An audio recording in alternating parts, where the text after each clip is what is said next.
Garrett Mitchell. But to nearly 5 million YouTube subscribers, he is Cleetus McFarland, a 31-year-old Florida-based content creator, track owner, event promoter, and now a legitimate NASCAR driver who is quietly building one of the most interesting motorsports operations in America. He built his brand around the Freedom Factory, burnout culture, high-energy automotive content, and a community that does not just watch, it shows up. And right now, two massive stories are colliding around him at the same time. NASCAR just told him no for one of the biggest races on the calendar. And a major American brand just told him yes in a way that goes far deeper than a logo on a fire suit.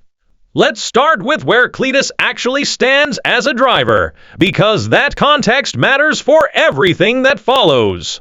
Across all series combined, he has made just 9 career starts. In the ARCA Menards series, he has 5 starts with 2 top 10 finishes, including a 10th place at Talladega. In ARCA East, he scored a career-best 4th place finish at Rockingham. In the NASCAR Craftsman Truck Series, he made his debut at Daytona International Speedway earlier in 2026 and crashed on lap 6, finishing last. And in the NASCAR O'Reilly Auto Parts Series, he made his debut at Rockingham Speedway on April 1, 2026, qualified 35th. Spun multiple times, received a pit road penalty, and finished 32nd, 6 laps behind race winner William Sawalich. That is the resume.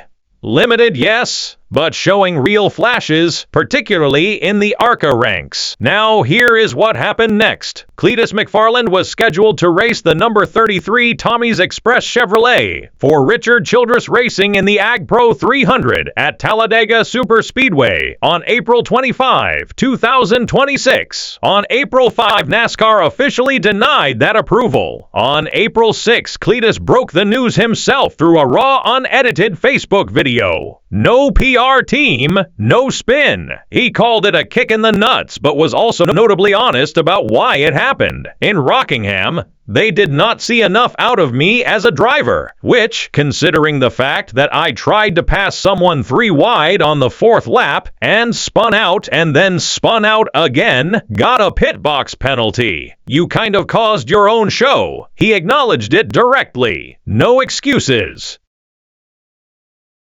NASCAR EVP and Chief Racing Development Officer John Probst laid out the official position clearly. He is approved right now for O'Reilly Series short tracks, which means he's good for all of ARCA, all of Truck, and then O'Reilly up through the short tracks. We'd like to see more out of Cleetus in the short tracks, so we're not saying no, but there is more that we would like to see out of Cleetus before we would approve him for Talladega. Probst also added, "We're all huge Cleetus fans. We all watch his videos and are certainly very appreciative of everything he's done in our sport and will continue to do in our sport." The decision, according to NASCAR, was purely about experience and safety, not popularity, not funding, not social media pressure. But here is where the debate refuses to die. A significant portion of fans look at NASCAR every single week and see established drivers spin, crash into each other, and misjudge corners regularly. Yet Cleetus gets held back from the next step after one rough debut. He completed the race. He did not take out any other competitors. He scored a 4th place in ARCA East earlier that same day. And there is another point worth raising. Cleetus himself acknowledged that super speedways are actually the easiest tracks to navigate. The danger is not in the difficulty of driving them. It is in the severity of the consequences when something goes wrong. Short tracks like Bristol are far harder technically, which is an irony that was not lost on him. Freddie Kraft argued publicly that McFarland is ready for a higher level of competition.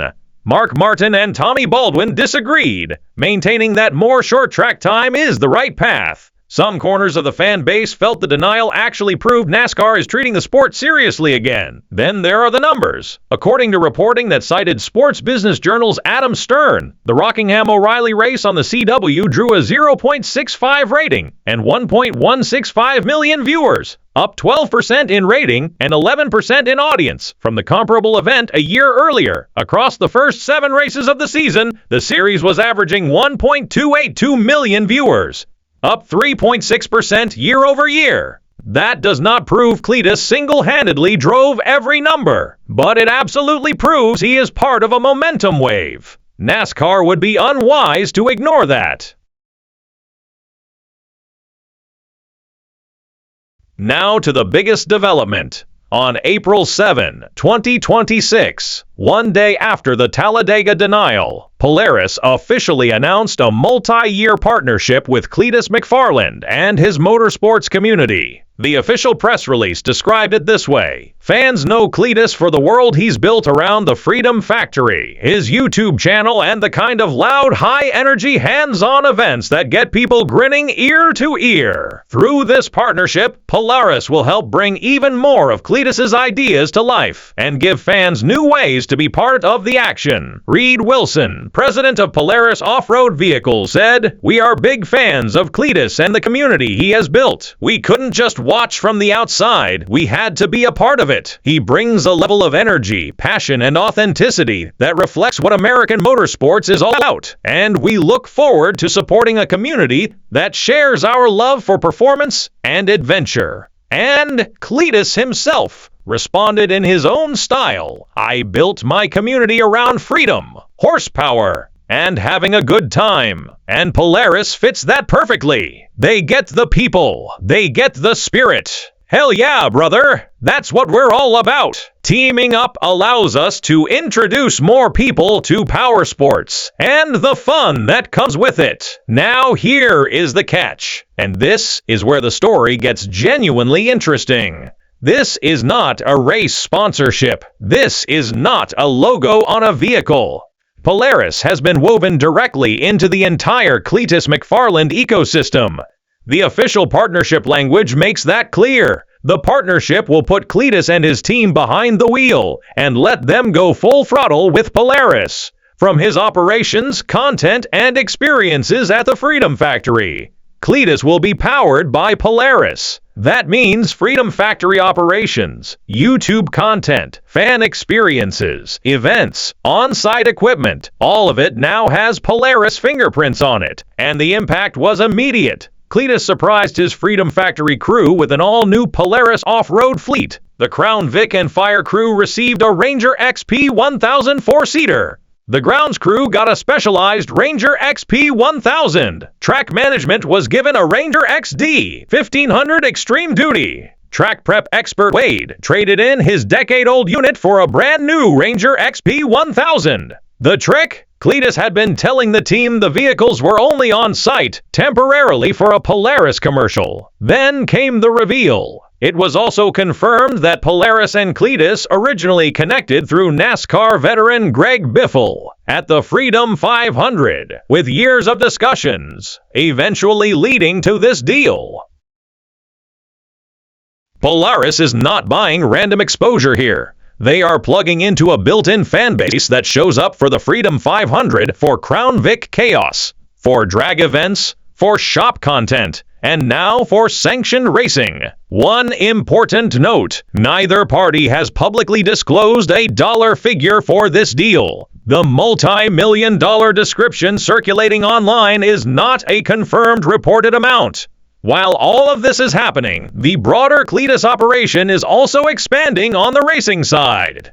He has purchased a straight-rail late model from Port City Race Cars and plans to add a pro late model division to his Crown Vic race events. He has additional NASCAR Truck Series starts scheduled for 2026, including Iowa Speedway on August 8. He will still race at Talladega in an ARCA car, a series for which he is fully approved at all tracks. The Freedom Factory is becoming a layered motorsports business, operating simultaneously across content, events, grassroots racing, off-road experiences, and sanctioned competition. On the NASCAR O'Reilly path forward, short track events like Bristol, Dover, and Iowa remain available to him, though Cleetus himself noted schedule conflicts that could limit his 2026 appearances. NASCAR President Steve O'Donnell confirmed the process is race by race, and the door is not permanently closed. Probst stated, "When you look back at what we've asked other drivers to do, we're asking him to do something very similar, and to show he's progressing.